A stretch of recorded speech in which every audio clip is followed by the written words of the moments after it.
बहुत समय पहले की बात है। एक छोटा सा सुंदर गांव था जिसका नाम था चांदनी गांव। इस गांव की सबसे खास बात ये थी कि यहाँ हर रात चांदनी ऐसी चमकती थी जैसे आसमान में चांदी बिखरी हो। लेकिन उस गांव के लोग एक अजीब सी बात से डरते थे। हर कोई कहता था कि रात के 12 बजे के बाद गांव में एक डायन घूमती है जो सिर्फ बच्चों को दिखाई देती है। लोग कहते थे उस डायन के बाल जमीन तक लटकते हैं, आंखें लाल हैं जैसे अंगारे, और उसकी हंसी सुनने वाले की रूह कांप जाती है। लेकिन अब तक किसी ने उसे ठीक से देखा नहीं था। गांव में एक नन्हा लेकिन बहुत ही बहादुर बच्चा रहता था। नाम था वीर। वीर को कहानियां बहुत पसंद थीं, लेकिन वो डरता नहीं था।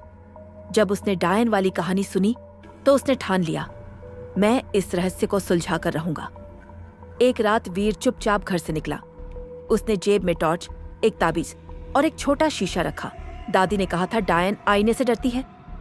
जैसे ही घड़ी ने 12 बजाए, वीर ने देखा पेड़ों के बीच धुंध सी उठ रही थी और फिर एक परछाई आई, लंबे बाल, लाल आंखें और खौफनाक हंसी। डायन वीर के पास आई और बोली, तू डरता नहीं मुझसे? वीर ने डर को दबाकर कहा, नहीं, लेकिन तुम कौन हो? बच्चों को क्यों डराती हो?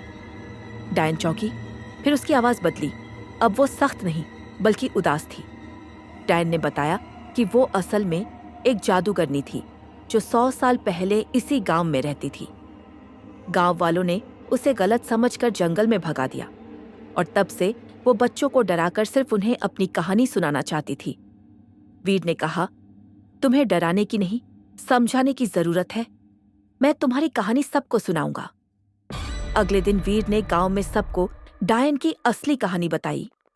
अब गांव वाले डरते नहीं थे और वो डायन अब हर रात पेड़ों के बीच हंसते हुए दिखाई देती, लेकिन अब कोई नहीं डरता था।